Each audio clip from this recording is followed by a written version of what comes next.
কন্নড় সিনেমার জনপ্রিয় অভিনেত্রী ও নৃত্যশিল্পী ভাবনা রামান্না ব্যক্তিগত জীবনে অবিবাসিত থাকা সত্ত্বেও ৪০ বছর বয়সে মাতৃত্বের স্বাদ পেতে চলেছেন তিনি। সম্প্রতি বেবি বাম্পের ছবি প্রকাশ করে তিনি জানিয়েছেন খুব শিগগিরই যমজ সন্তানের মা হতে যাচ্ছেন। এই সাহসী সিদ্ধান্তের পেছনের গল্প ও ভবিষ্যৎ পরিকল্পনা নিয়েও মুখ খুলেছেন তিনি। ভারতীয় সংবাদ মাধ্যম সূত্রে জানা যায়, ভাবনা তার ইনস্টাগ্রাম অ্যাকাউন্টে কয়েকটি ছবি পোস্ট করে এই সুখবরটি দেন।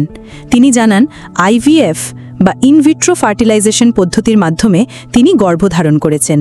বর্তমানে তিনি ৬ মাসের অন্তঃসত্ত্বা। উচ্ছ্বসিত ভাবনা তার পোস্টে লেখেন, নতুন অধ্যায়, নতুন ছন্দ। আমি কখনো কল্পনাও করিনি এই কথা বলতে পারবো, কিন্তু এখন আমি ৬ মাসের অন্তঃসত্ত্বা। যমজ সন্তান আসছে, আমি কৃতজ্ঞ। ৪০ বছর বয়সে এসে মা হওয়ার সিদ্ধান্ত নেওয়ার কারণ হিসেবে ভাবলা বলেন, আমার বয়স যখন ২০ এবং ৩০ তখন মাতৃত্ব নিয়ে ভাবিনি, কিন্তু যখন আমার বয়স ৪০ তখন এই ইচ্ছাটা অপ্রতিরোধ্য হয়ে ওঠে। একজন অবিবাহিত নারী হওয়ায় এই যাত্রা সহজ ছিল না।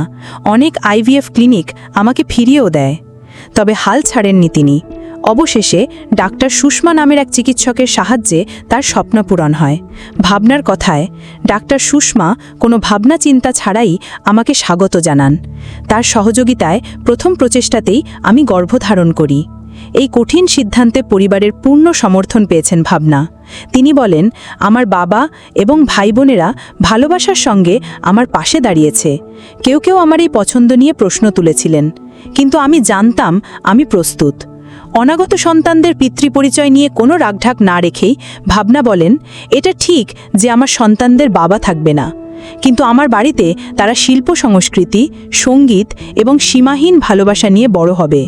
আমি চাই তারা দয়ালু এবং আত্মবিশ্বাসী মানুষ হোক, এবং তারা যেখান থেকে এসেছে তা নিয়ে গর্বিত হয়ে বেড়ে উঠুক।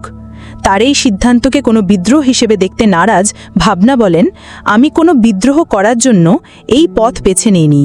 আমি আমার সত্যকে সম্মান করার জন্য এই সিদ্ধান্ত নিয়েছি।